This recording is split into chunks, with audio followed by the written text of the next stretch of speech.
Après le déclenchement d'une guerre nucléaire à grande échelle, presque toutes les villes sont devenues des villes fantômes, ravagées par les radiations.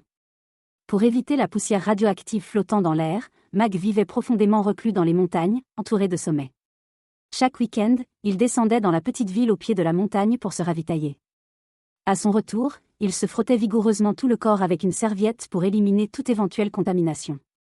Mag avait aussi installé des pièges sur les pentes proches afin de capturer de petits animaux. Un jour, alors qu'il vérifiait ses pièges avec son chien, il remarqua que l'un d'eux portait des traces de sang, mais sans aucun animal. Pris d'un mauvais pressentiment, il suivit la piste.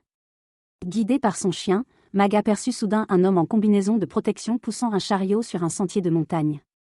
L'homme s'arrêta après quelques pas pour mesurer le niveau de radiation avec un détecteur. Une fois la zone jugée sûre, il retira sa combinaison et descendit jusqu'à un étang pour se baigner. Sentant que quelque chose clochait, Mag le suivit discrètement et le vit effectivement se laver dans l'eau. Mag l'avertit d'urgence, cette source était contaminée par les radiations venues de l'extérieur de la vallée. Mais au moment où l'homme sortit de l'étang, il était déjà trop tard. Sous l'effet de la radiation, il se mit à vomir sans arrêt. Voyant son état s'aggraver, le bon Mag l'emmena chez lui, le nettoya soigneusement et lui injecta un médicament contre les radiations. Grâce aux soins méticuleux de Mag, l'homme, Watt, se remit peu à peu. Watt était ingénieur, auparavant réfugié dans un bunker souterrain construit par le gouvernement. Mais le manque de lumière et l'atmosphère oppressante avaient rendu de nombreuses personnes instables mentalement, causant de véritables troubles. C'est pour cela qu'il avait décidé de fuir. Mag lui expliqua que la vallée était protégée par un relief montagneux et un climat particulier, empêchant l'air radioactif d'y pénétrer. Mag espérait que Watt reste, car depuis la guerre nucléaire, il survivait seul dans les montagnes, rongé par la solitude. N'ayant nulle part où aller, Watt accepta. Dans les jours suivants, ils cultivèrent ensemble et firent même du camping près d'un ruisseau. Lors d'une discussion, Mag raconta que le générateur était tombé en panne et qu'il avait failli geler dans son lit l'hiver précédent. Watt examina le générateur dans l'abri et découvrit que le moteur était complètement hors service, presque irréparable. Mais il eut une idée, utiliser l'étang où il était arrivé pour construire une roue à eau et produire de l'électricité. Cependant, pour récupérer du bois, il proposa de démonter une vieille église, ce que Mag refusa, son père l'avait construite et il y allait chaque semaine. C'était un souvenir précieux.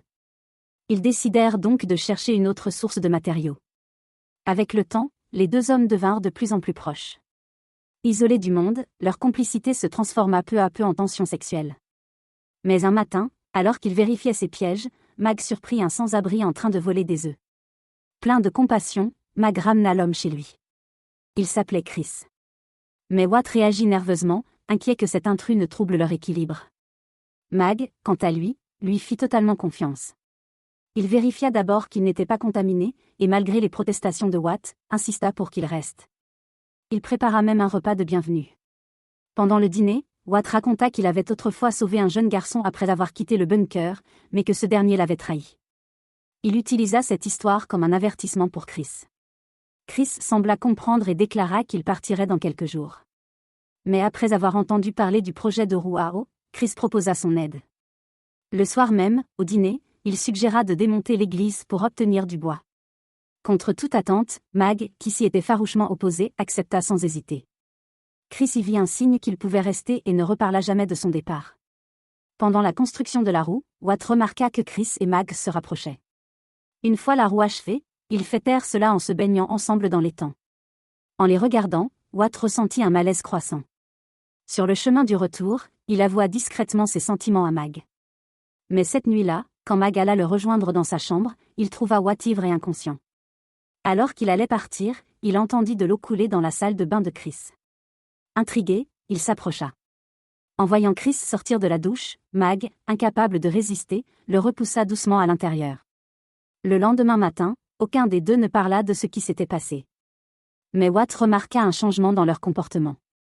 Plus tard, seul avec Chris, il fit mine de s'intéresser à ses compétences et prétendit avoir demandé à Mag de le séduire. Chris vit aussitôt clair dans le mensonge et déclara qu'il comptait rester, quoi qu'il arrive. Malgré les tensions, ils travaillèrent ensemble jusqu'à l'achèvement de la roue.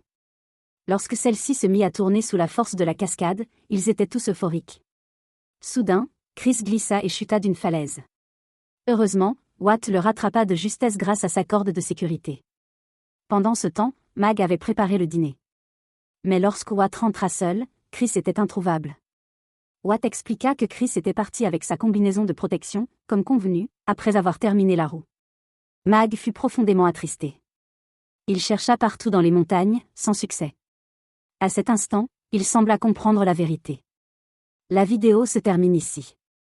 Et vous, dans un monde comme celui-là, seriez-vous prêt à accueillir des inconnus chez vous comme l'a fait Mag ?